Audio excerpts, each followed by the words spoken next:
Welcome to Spotlight. I'm your host, Josh Chapman. Today I will be joined by Chuck Kelly, and today's show is sponsored by Blue Water Developmental Housing.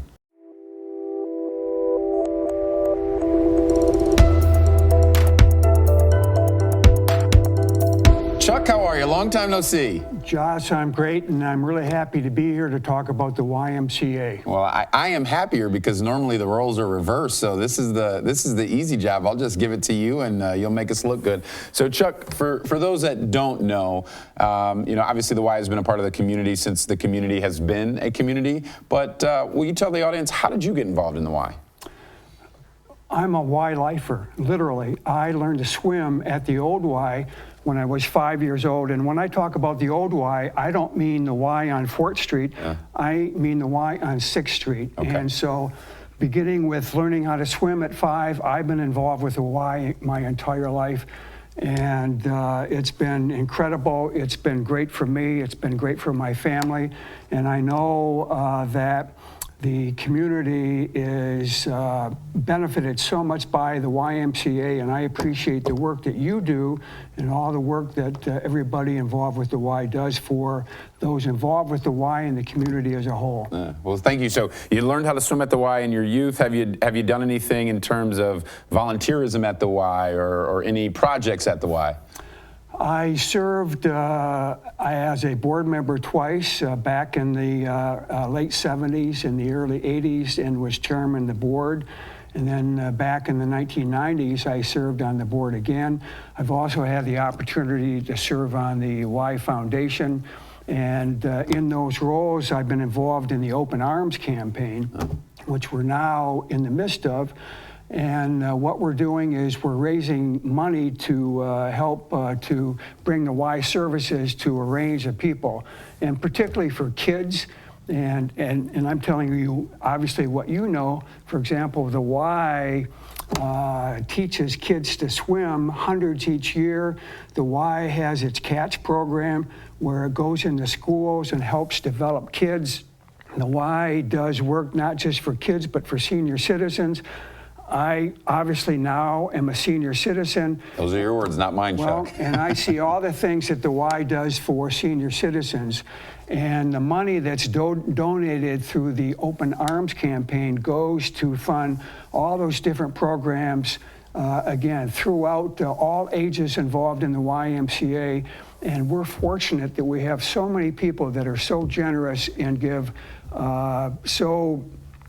much to help the Y provide those services that otherwise the Y wouldn't be able to provide. So you touched on a couple things, Chuck. I think the Y we're blessed with a world-class facility. A facility. I've been to a lot of Ys across the state, across the country, and ours is world-class. But sometimes folks think of us as just a swim and gym. And again, we've got a great pool, we've got a great gym. You can shoot a free throw, which I'm great at. And as you watch freighters go by. But if somebody's watching at home, Chuck, and we've talked about feeding kids and helping seniors, what do you think is the most impactful thing, or if you just want to be involved with the Y, what is the biggest impact in your mind that the Y provides? The Y is a place for everybody. The Y is totally inclusive. In fact, my shirt here embodies the Y because it shows all the colors of the rainbow, and the Y provides something for everybody, whatever their needs might be. And I'm not talking just about everybody regardless of their age, but their socioeconomic status. The Y is there. It's a place of safety and a harbor to allow people to be comfortable.